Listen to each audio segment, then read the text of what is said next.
Sanction ಕೊಡ್ತಾರೆ ಅಂತ ಹೇಳಿದ್ರೆ ಯಾವ ಒಂದು ಕೆಳಮಟ್ಟಕ್ಕೆ ಈ ಗವರ್ನರ್ ಇಳಿದಿದ್ದಾರೆ ಅಂತ ಇದೇ ತೋರಿಸ್ತಾ ಇದೆ. ಮತ್ತು ಕೇಂದ್ರ ಸರ್ಕಾರಕ್ಕಿಂತ BJP ಕೈಗೊಂಬೆ ಆಗಿದ್ದಾರೆ. ಸೊ ಇದು ನಾವು ಕಾನೂನಿನ ಹೋರಾಟ ನಾವು ಮಾಡ್ತೀವಿ. ಅದ್ರ ಬಗ್ಗೆ ಯಾವ ರೀತಿ ಮಾಡಬೇಕು, ಹೇಗೆ ಮಾಡಬೇಕು ಅದು ಮುಖ್ಯಮಂತ್ರಿ ತೀರ್ಮಾನ ಮಾಡ್ತಾರೆ. ಮುಖ್ಯಮಂತ್ರಿಯನ್ನು ಈಗಾಗಲೇ ಮೊನ್ನೆ ಮೈಸೂರಿನಲ್ಲಿ ನಾವು ಸ್ಪಷ್ಟವಾಗಿ ಹೇಳಿದ್ದೇವೆ, ಅವರು ಜಗ್ಗೋದು ಇಲ್ಲ, ಬಗ್ಗೋದು ಇಲ್ಲ, ಆಯಿತಾ.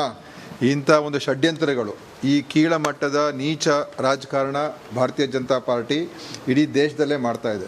ಮೊನ್ನೆ ಚುನಾವಣೆಯಲ್ಲಿ ಸ್ವಲ್ಪ ಮಟ್ಟಿಗೆ ಅವ್ರ ಪಾಠ ಕಲ್ತಿದ್ದಾರೆ ಅಂತ ನಾವು ಅವ್ರಿಗೆ ಕಲ್ತಿರ್ಬೋದು ಅಂತ ನಾವು ಅಂದ್ಕೊಂಡಿದ್ದು. ಆದರೆ ಅವರ ದುರ್ನಡೆ ಇನ್ನೂ ಕೂಡ ಮುಂದೆನೇ ಸಾಗ್ತಾ ಇದೆ. ಜನ ಇವತ್ತಿನ ದಿವಸ ತಕ್ಕ ಉತ್ತರ ಕೊಡ್ತಾರೆ. ಒಬ್ಬ ಚುನಾಯಿತ ಮುಖ್ಯಮಂತ್ರಿನ, ಒಂದು ಚುನಾಯಿತ ಸರ್ಕಾರವನ್ನು ಅಸ್ಥಿರಗೊಳಿಸಬೇಕು. ಹೇಗಾದರೆ ಮಾಡಿ ಅವರಿಗೆ ಅಪಮಾನ, ಅವಮಾನ, ಅಗೌರವ ಸೂಚಿಸಬೇಕು. ಈ ಒಂದು ಕೇಸ್ನಲ್ಲಿ ಏನೂ ಆಗೋದಿಲ್ಲ. ನಾವು ಕಾನೂನಿನ ಹೋರಾಟ ಮಾಡ್ತೀವಿ. ಮತ್ತು ಈ ಕೀಳಮಟ್ಟದ ಭಾರತೀಯ ಜನತಾ ಪಾರ್ಟಿಯ RSSನ ರಾಜಕಾರಣ ಇದಲ್ಲ, ಇದು ದೇಶದಿಂದ ಹೋಗಲಾಡಿಸ್ಬೇಕು. ಇದು ಇವತ್ತಿನ ದಿವಸ ಜನನು ಕೂಡ ತಕ್ಕ ಉತ್ತರ ಕೊಡ್ತಾರೆ. ಅವರು ಯಾವ ರೀತಿ ಅನುಮತಿಯನ್ನು ಕೊಟ್ಟಿದ್ದಾರೆ ಅಂತೇಳಿ ನೋಡಬೇಕು. ಲೀಗಲಿ ಎಕ್ಸಾಮಿನ್ ಮಾಡ್ತಾರೆ. ಅದನ್ನು ಮುಂದೆ ಏನು ಮಾಡಬೇಕು ಅಂತೇಳಿ ಕಾನೂನಾತ್ಮಕವಾಗಿ ಹೋರಾಟ ಮಾಡಬೇಕು ಅಂತ ನಾವೆಲ್ಲ ಮೊದಲೇ ಹೇಳಿದ್ದೇವೆ.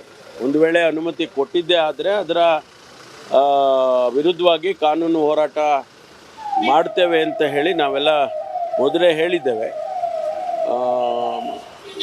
ಮುಖ್ಯಮಂತ್ರಿಗಳು ಈಗ ಲೀಗಲ್ ಟೀಮ್ ಜೊತೆ ಚರ್ಚೆ ಮಾಡಿ ಮುಂದಿನ ಕ್ರಮ ತಗೊಳ್ತಾರೆ. ಗೊತ್ತಿಲ್ಲ, ನಮಗೆ ವಿಶ್ವಾಸ ಇತ್ತು, ಕೊಡೋದಿಲ್ಲ. ನಾವೆಲ್ಲ ಎಕ್ಸ್ಪ್ಲನೇಷನ್ ಕೊಟ್ಟ ಮೇಲೆ, ಕ್ಯಾಬಿನೆಟ್ಟು ಅಡ್ವೈಸ್ ಮಾಡಿದ ಮೇಲೂ ಕೂಡ ಅವ್ರು ಕೊಡೋದಿಲ್ಲ ಅಂತ ನಾವು ಭಾವಿಸಿದ್ದು. ಕೊಟ್ಟಿದ್ದಾರೆ ಅಂದರೆ ಇನ್ನು ನಾವು ಘನತೆವೆತ್ತ ರಾಜ್ಯಪಾಲರಿಂದ ಇದನ್ನು ನಾವು ಅಪೇಕ್ಷೆ ಮಾಡಿರಲಿಲ್ಲ. TJ ಅಬ್ರಾಹಿಂ ಅವರು ಅರ್ಜಿ ಕೊಡ್ತಾರೆ 11:30 ಗಂಟೆಗೆ. ಸಾಯಂಕಾಲ 5:00 ಸರ್ಕಾರದ ಮುಖ್ಯ ಕಾರ್ಯದರ್ಶಿಗಳು ಖುದ್ದಾಗಿ ಹಿಂದೆ ಒಂದು ಮಾಹಿತಿ ಕೇಳಿದ ಸಂದರ್ಭಕ್ಕೆ ಅನುಗುಣವಾಗಿ ಒಂದು ಡಿಟೇಲ್ ರಿಪೋರ್ಟನ್ನು ಕೂಡ ಕೊಡ್ತಾರೆ. ತದನಂತರ ನಾವು ಕ್ಯಾಬಿನೆಟ್ನಲ್ಲಿ ನಿರ್ಣಯ ಮಾಡಿ ಸುದೀರ್ಘವಾದಂಥ ಒಂದು ಉತ್ತರವನ್ನು ಘನತೆವತ್ತ ರಾಜ್ಯಪಾಲರಿಗೆ ಕೊಟ್ಟಿದ್ದೀವಿ. ಅದೇ ದಿವಸ ಯಾವತ್ತು TJ ಅಬ್ರಾಹಿಂ ಅವರು ಅರ್ಜಿ ಕೊಡ್ತಾರೆ 11:00, ಸಾಯಂಕಾಲ 5:00 ಮುಖ್ಯ ಕಾರ್ಯದರ್ಶಿಗಳು ಖುದ್ದಾಗಿ ಹೋಗಿ ರಿಪ್ಲೈಯನ್ನು ಕೊಡ್ತಾರೆ. ರಾತ್ರಿ 10:00 ಗಂತವತ್ವ ರಾಜ್ಯಪಾಲರು ನೋಟಿಸನ್ನು ಕೊಡ್ತಾರೆ. ಈ ತರಾತುರಿ ಮೇಲೆ ಇವತ್ತು ಸಹ ನಮಗೆ ಸಂಶಯ ಇತ್ತು, ಎಲ್ಲರಿಗೂ ಸಂಶಯ ಇತ್ತು ರಾಜ್ಯ ಜನತೆಗೆ. ಹಿಂದೆ ಜೊಲ್ಲೆ ಅವರು ಇನ್ನಿತರ ಸಚಿವರ ಮೇಲೂ ಕೂಡ ಪ್ರಾಸಿಕ್ಯೂಷನ್ಸ್ಗೆ ಇವತ್ತು ಗಂತವತ್ತ ರಾಜ್ಯಪಾಲರ ಮುಂದಿತ್ತು. ಅಷ್ಟಾಗಿ ಇತ್ತೀಚೆಗೆ ಕುಮಾರಸ್ವಾಮಿ ಅವರ ಈ ಒಂದು ಪ್ರಕರಣದಲ್ಲಿ ಮುಖ್ಯಮಂತ್ರಿಗಳು ಮೂಡ ವಿಚಾರದಲ್ಲಿ ಮುಖ್ಯಮಂತ್ರಿಗಳಿದ್ದಾಗ ಅದು ತೀರ್ಮಾನ ತೆಗೆದುಕೊಂಡಿದ್ದಲ್ಲ. ಸುಮಾರು 20 ವರ್ಷಗಳ ಹಿಂದೆ ನಡೆದಂಥ ವಿಚಾರವನ್ನು ತೆಗೆದುಕೊಂಡು ಒಬ್ಬ ಹಿಂದುಳಿದ ವರ್ಗದ ನಾಯಕನಿಗೆ ತೊಂದರೆ ಕೊಡಬೇಕು, ಮಸಿ ಬಳಿಬೇಕು ಅಂಥೇಳಿ ಮಾಡ್ತಕ್ಕಂಥ ಪ್ರಕರಣ ಇದು. ಮತ್ತು ಇದನ್ನು ಸಂಪೂರ್ಣವಾಗಿ ಕಾಂಗ್ರೆಸ್ ಪಕ್ಷ ಮತ್ತು ಮುಖ್ಯಮಂತ್ರಿಗಳು ಸಹ ಕಾನೂನಾತ್ಮಕವಾದ ಹೋರಾಟವನ್ನು ನಾವು ಮಾಡ್ತೇವೆ.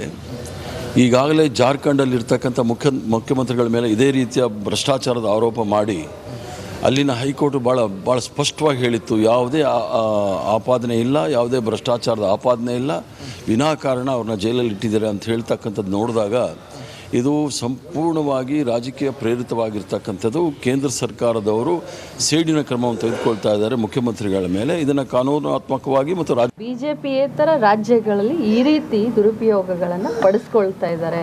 ಜ್ಯುರಿಡಿಕ್ಷನರಿನ ದುರುಪಯೋಗ ಪಡಿಸ್ಕೊಳ್ತಾ ಇದ್ದಾರೆ. ED, ಇನ್ಕಮ್ ಟ್ಯಾಕ್ಸು, ಪ್ರತಿಯೊಂದು ಈ ಸರ್ಕಾರಿ ಸೌಮ್ಯದ ಏನೇನೋ ಇವಿದಾವೆ, ಇವನ್ನೆಲ್ಲನೂ ಈ ರೀತಿ ಮಿಸ್ಯೂಸ್ ಮಾಡ್ಕೊಳ್ತಾರೆ. ಪ್ರಾಸಿಕ್ಯೂಷನ್ ಅನುಮತಿ ಕೊಡೋದು ಖಂಡಿತವಾಗ್ಲೂ ಮಾನ್ಯ ಮುಖ್ಯಮಂತ್ರಿಗಳು ರಾಜೀನಾಮೆ ಕೊಡುವಂಥ ಪ್ರಮೇಯನೇ ಇಲ್ಲ, ಅವಶ್ಯಕತೆನೇ ಇಲ್ಲ, ಅಂಥ ಸಂದರ್ಭ ಉದ್ಭವ ಆಗದೇ ಇಲ್ಲ.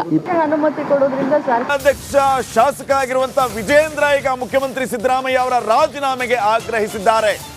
ರಾಜೀನಾಮೆಯನ್ನ ನೀಡಿ ಮುಖ್ಯಮಂತ್ರಿ ನೈತಿಕತೆ ಉಳಿಸಿಕೊಳ್ಳಲಿ.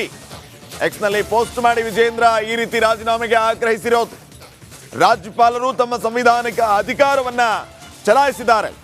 ದಾಖಲೆ ಪುರಾವೆಗಳ ಮೇಲೆಯೇ ಆದೇಶವನ್ನ ನೀಡಿದ್ದಾರೆ. ಸಿದ್ದರಾಮಯ್ಯ ಭಂಡತನ ಪ್ರದರ್ಶಿಸ್ತಾ ಇದ್ರು, ನೈತಿಕ ಹೊಣೆ ಹೊತ್ತು ಈಗ ರಾಜೀನಾಮೆಯನ್ನ ನೀಡಿ ಸಿದ್ದರಾಮಯ್ಯ ಅವರೇ ಅಂತ ಹೇಳಿದ್ದಾರೆ. ಈ ಮೂಲಕ ಮುಖ್ಯಮಂತ್ರಿ ಸ್ಥಾನದ ಘನತೆಯನ್ನ ಉಳಿಸಿ ಅಂತ ವಿಜೇಂದ್ರ ಅವರು ಎಕ್ಸ್ನಲ್ಲಿ ಪೋಸ್ಟ್ ಮಾಡಿ ಮುಖ್ಯಮಂತ್ರಿ ಸಿದ್ದರಾಮಯ್ಯ ರಾಜೀನಾಮೆ ನೀಡಬೇಕು ಅಂತ ಆಗ್ರಹಿಸಿದ್ದಾರೆ. ಬಿಜೆಪಿ ಈ ವಿಚಾರವಾಗಿ ಪಾದಯಾತ್ರೆಯನ್ನ ಕೂಡ ಮಾಡಿತ್ತು.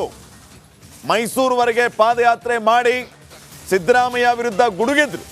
ಈಗ ಸಿದ್ದರಾಮಯ್ಯ ಅವರು ರಾಜೀನಾಮೆಯನ್ನ ನೀಡಬೇಕು ಅಂತ ವಿಜೇಂದ್ರ ಆಗ್ರಹಿಸ್ತಾ ಇದ್ದಾರೆ. ಈ ವಿಚಾರವಾಗಿ ಮತ್ತಷ್ಟು ಮಾಹಿತಿಯನ್ನ ನೀಡ್ತಾರೆ ಪ್ರತಿನಿಧಿ ಬಸವರಾಜ್. ಈಗ ನೇರ ಸಂಪರ್ಕದಲ್ಲಿ. ಬಸವರಾಜ, ಈಗ ಪ್ರಾಸಿಕ್ಯೂಷನ್ಗೆ ಅನುಮತಿ ನೀಡಿರೋದು ಬಿಜೆಪಿಗೆ ಮುಖ್ಯಮಂತ್ರಿಗಳ ರಾಜೀನಾಮೆ ವಿಚಾರದ ಹೋರಾಟದಲ್ಲಿ ಅಥವಾ ಕಾಂಗ್ರೆಸ್ನ ವಿರುದ್ಧದ ಹೋರಾಟದಲ್ಲಿ ಎಷ್ಟರ ಮಟ್ಟಿಗೆ ಬೂಸ್ಟರ್ ಡೋಸ್ ಸಿಕ್ಕಂಗಾಯ್ತು? ಈಗ ಬಿಜೆಪಿ ಎಷ್ಟರ ಮಟ್ಟಿಗೆ ಎನ್ಕ್ಯಾಶ್ ಮಾಡ್ಕೋಬಹುದು? ಖಂಡಿತ ಶ್ರೀಪಾದ್, ಒಂದು ರೀತಿಯಲ್ಲಿ ವಿರೋಧ ಪಕ್ಷಕ್ಕೆ ಇದೊಂದು ಬಹಳ ದೊಡ್ಡ ಅಸ್ತ್ರ ಅಂತಂದ್ರೆ ತಪ್ಪಾಗ್ಲಿಕ್ಕಿಲ್ಲ. ಯಾಕಂದ್ರೆ ಇದೇ ಪ್ರಕರಣವನ್ನು ಇಟ್ಟುಕೊಂಡು ಮೈಸೂರುವರೆಗೆ ವಿಜೇಂದ್ರ ಅವರ ನೇತೃತ್ವದಲ್ಲಿ ಮತ್ತು ಬಿಜೆಪಿ ನಾಯಕರ ನೇತೃತ್ವದಲ್ಲಿ ದೊಡ್ಡ ಮಟ್ಟದ ಪಾದಯಾತ್ರೆ ಬಿಜೆಪಿ JDS ಮಾಡಿತ್ತು. ಅದು ಸಾಕಷ್ಟು ಆರೋಪಗಳನ್ನು ಬೆಂಗಳೂರಿಂದ ಮೈಸೂರುವರೆಗೂ ಹೋಗುವ ಸಂದರ್ಭದಲ್ಲಿ ಮಾಡ್ತಾ ಹೋಗಿದ್ರು. ಅದೇ ದಾಖಲೆಗಳ ಸಮೇತ ರಾಜ್ಯಪಾಲರಿಗೆ ದೂರನ್ನು ಕೊಡಲಾಗಿದೆ. ಹೀಗಾಗಿ ಇಷ್ಟೊಂದು ದೊಡ್ಡ ಪ್ರಕರಣ ಆಗಿದ್ರು ಕೂಡ ಕಾಂಗ್ರೆಸ್ ಬಂಡತನವನ್ನು ಪ್ರದರ್ಶಿಸ್ತಾ ಇದೆ. CM ಸಿದ್ದರಾಮಯ್ಯ ಅವರು ಕೂಡ ಬಂಡತನದಿಂದ ನಾವು ರಾಜೀನಾಮೆ ಕೊಡೋ ಪ್ರಶ್ನೆ ಬರಲ್ಲ ಅನ್ನುವಂಥ ಮಾತನ್ನ ಹೇಳ್ತಾ ಇದ್ದಾರೆ.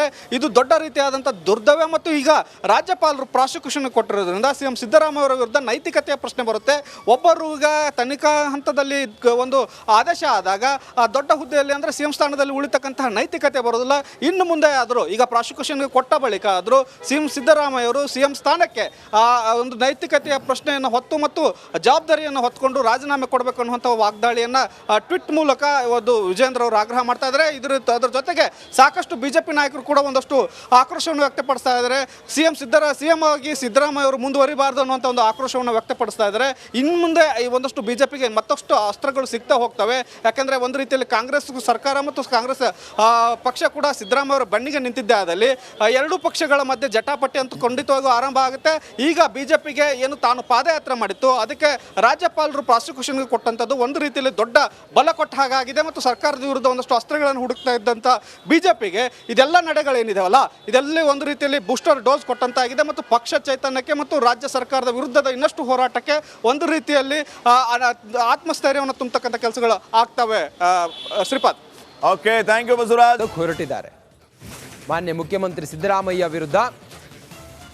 ಸಿದ್ದರಾಮಯ್ಯ ಅವರ ವಿರುದ್ಧ ಹೈಕೋರ್ಟ್ಗೆ ಕೇವಿಯಟ್ ಅನ್ನು ಸಲ್ಲಿಸೋದಕ್ಕೆ ಪ್ರದೀಪ್ ಕುಮಾರ್ ಅವರು ಮುಂದಾಗಿದ್ದಾರೆ. ಕೇವಿಯಟ್ ಅನ್ನು ಸಲ್ಲಿಸ್ತಾರೆ ಪ್ರದೀಪ್ ಕುಮಾರ್.